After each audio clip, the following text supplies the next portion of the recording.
Jesus took Peter, James, and John off by themselves with him and led him up in a high mountain. He was transfigured before their eyes, and his clothes became dazzlingly white, whiter than the work of any bleacher could make them. Elijah appeared to them along with Moses. The two were in conversation with Jesus. Then Peter said to Jesus, "Rabbi, how good it is for us to be here. Let us erect 3 booths on this site, one for you, one for Moses, and one for Elijah." He hardly knew what to say, for they were all overcome with awe. A cloud overshadowing them came, and out of the cloud a voice, "This is my beloved Son. Listen to him." Suddenly, looking around, they no longer saw anyone with them, only Jesus.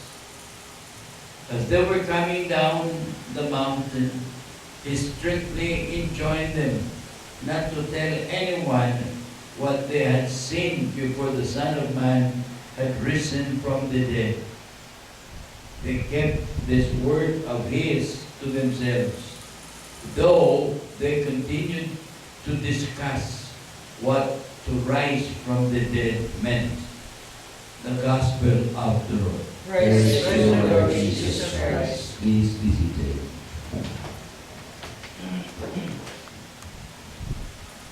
Today we are celebrating the feast of Transfiguration. Transfiguration is allowed by Jesus for a purpose, bringing with him 3 of his apostles, Peter, James, and John. Itong tatlo parang favorite na companion of Jesus. Palaging mga may affair itong tatlo, palaging dinadala niya. So, they went up to the mountain, and up there in the mountain, Jesus was transfigured. Ano ibig sabihin? Transfigured. What does that word mean? Trans and then figure. Change of figure. Ang sinabi dito, his clothes became dazzlingly white, whiter than any element could ever do, more than what Xerox or Sunrox can do, more than what Ariel can do. It's really white. And then, when they saw that, all of a sudden, Elijah appeared. Elijah is one of the prophets of old, ilang 1,000 years. Elijah. And then Moses also came. And the 3 are talking. Jesus talking with Moses and Elijah. Without any prompting, Peter said, "Lord, Master, how good it is to have for us to be here. We will make 3 booths, one for you, one for Moses, one for Elijah." How did he know that they were Moses and Elijah? Again, the Spirit was moving in him. And then, of course, Jesus did not make any answer to that. All of a sudden, a cloud came, hovered over them, and from the cloud came a voice. "This is my beloved Son. Listen to him. Now, if you were there on this occasion, how would you feel? The apostles, because of what they saw and because of the voice, they must have went down to the ground, flat, terrified. And Jesus just shook them out. And when they woke up, when they opened their eyes, they saw nobody else but Jesus. And Jesus told them, keep these things in mind. Do not reveal it yet until the Son of Man is risen from the dead. They went down. Now, what could be the purpose of Jesus in allowing this to happen? Number one is to strengthen his apostles. Because he is on his way to the passion and death. He is on his way to the crucifixion. If they don't see these things, the apostles could be overwhelmed by the crucifixion. Isipin mo yan, itong taong pinaniwalaan nila, itong taong sinusunod nila, itong taong malakas, powerful, nagpapagaling ng mga sakit. All of a sudden, buntalin lang ng mga Hudyo, ipako pa sa krus, mamatay. That would be the end of their faith, di ba? Para ma-prostrate sila, ma-disgusted. Ba, akala namin we're following the right person. Namatay pala. Wala palang kakwenta-kwenta. So, they would disperse. But because Jesus saw this in advance, he strengthened his apostles by letting them experience who he is. Sino ba talaga ako? Eto ako. Transfigured. Kitang-kita nila si Jesus. Nakipag-usap kay Moses at Elijah. Well, he is somebody. He is somebody. He's not just an ordinary person. Yun. So, this is the purpose of Jesus, to strengthen, patibayin ang kanyang mga apostoles. Na pagdating ng triumphs, difficulties, first of all, that they will not be shocked and they will not give up everything. Na kahit anong mangyari, kahit tinabog ka siya sa krus, alam nila sino siya. So, hindi mawala ang kanilang pag-asa, hindi mawala ang kanilang tiwala kay Jesus. So, that's one big purpose of the Transfiguration. Another purpose is to show us that the effect of Transfiguration, the effect of his sufferings, death, and resurrection is the Transfiguration.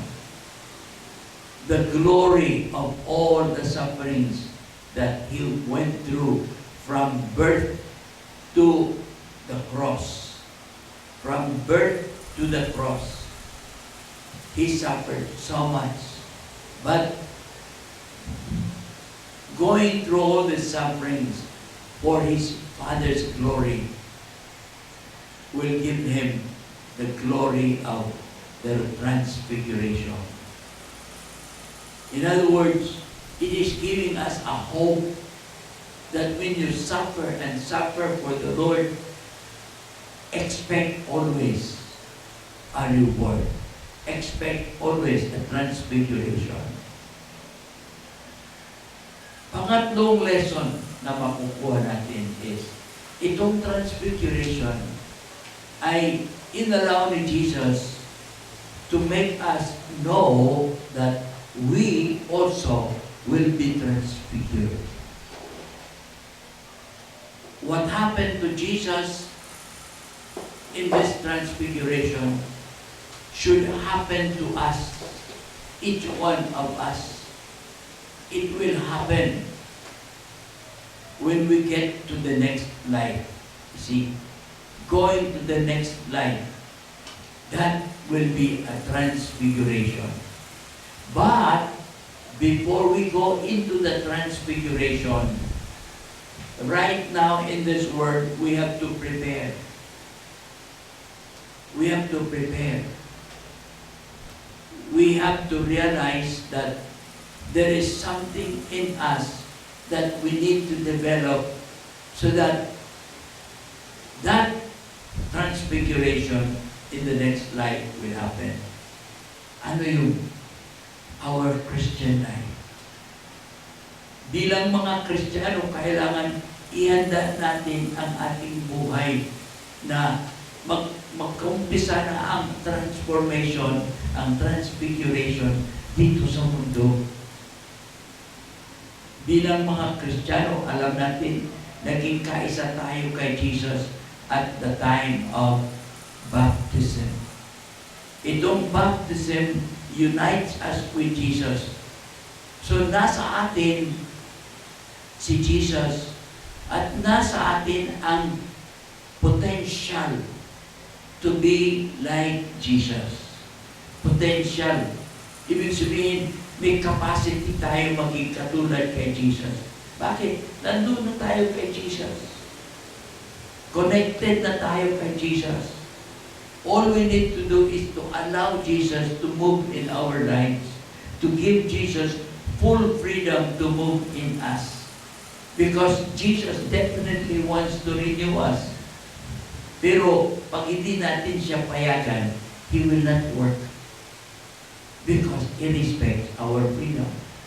Kaya importante dito sa ating buhay Kristiyano na payagan natin si Jesus na kumilos sa ating buhay, na gumawa siya na ayon sa kanyang kalooban sa ating buhay upang tayo ay maging katulad sa Kanya.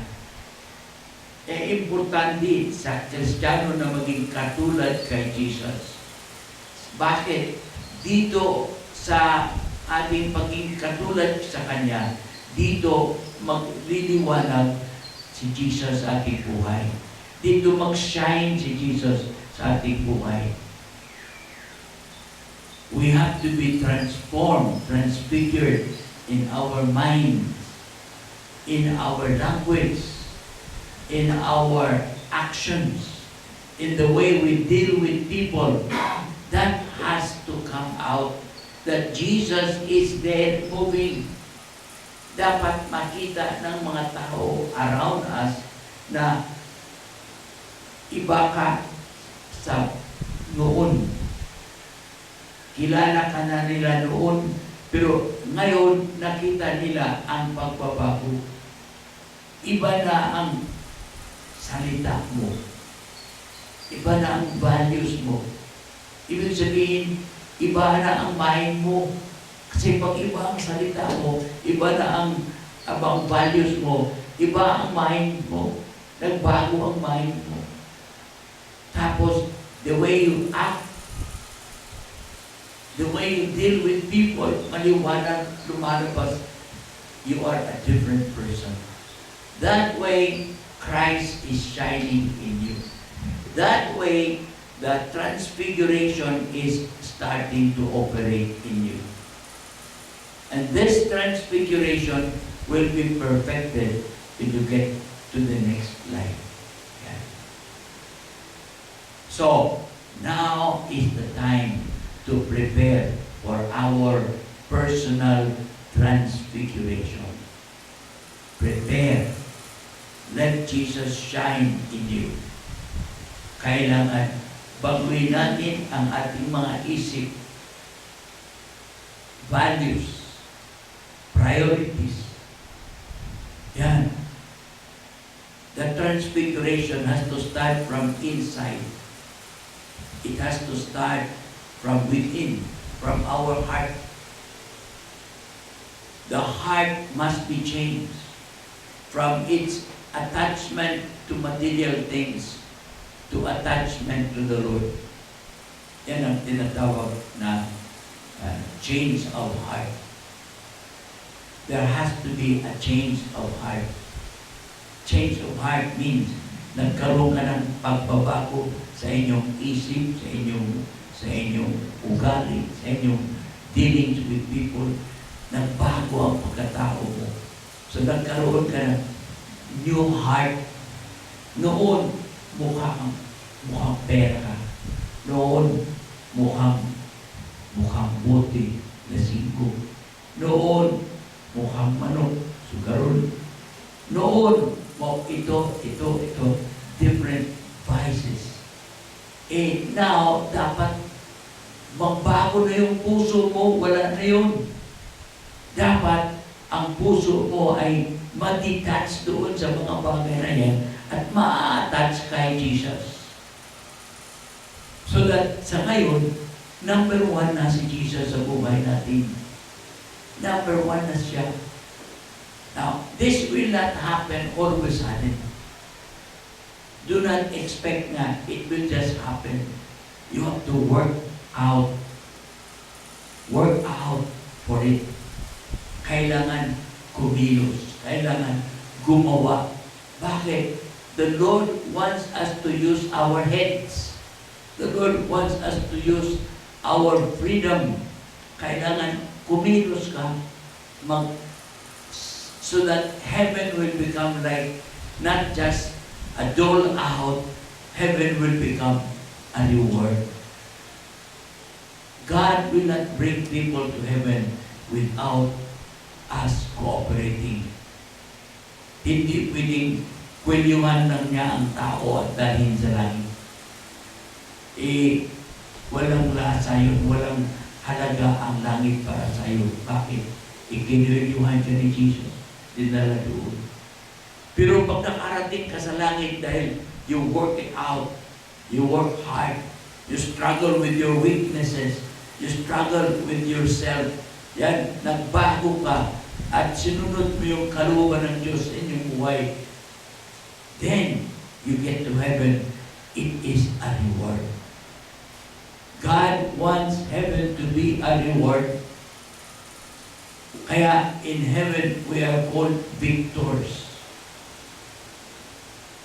In the book of Revelation 3:21, Jesus says, I will give the victor the right to sit with me on my throne.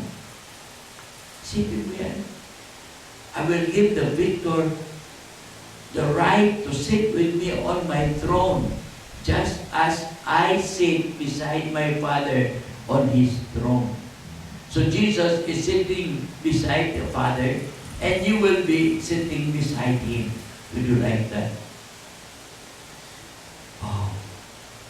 Kung si Duterte lang ang tatawag sa iyo at paupuin ka sa kanyang tabi, you will feel so elated already.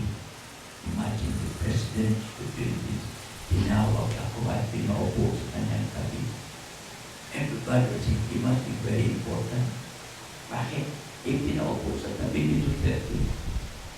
How about pag ikaw ay paupuin ni Jesus sa kanyang tabi? Sinabi ba niya yun? Yes, I will give the victor the right to sit with me.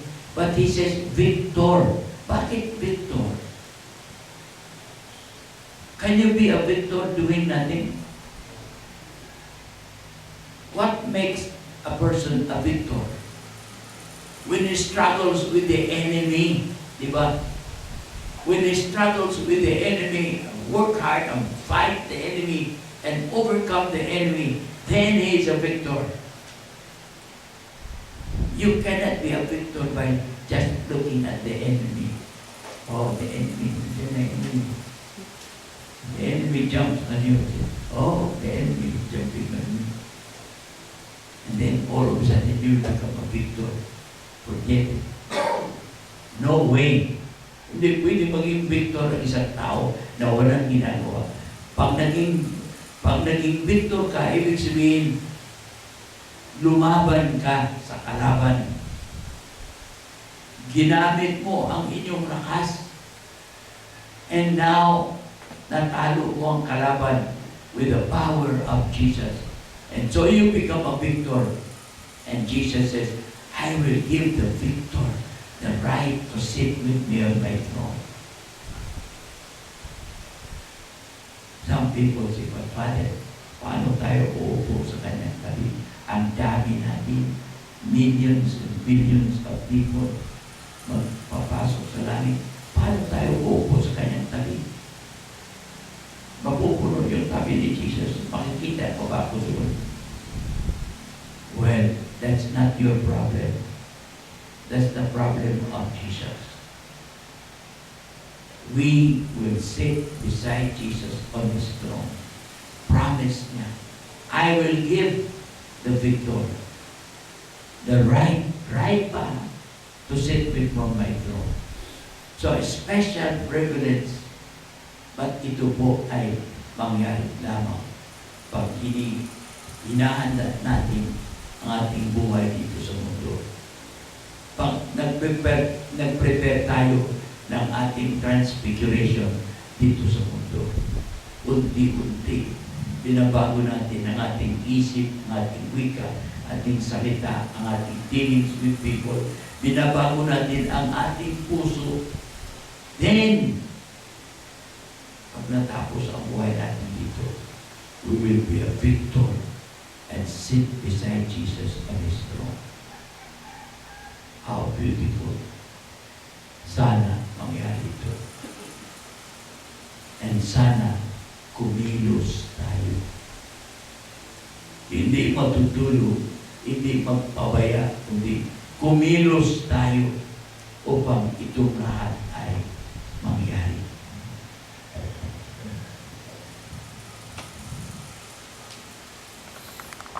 Let us proclaim our faith in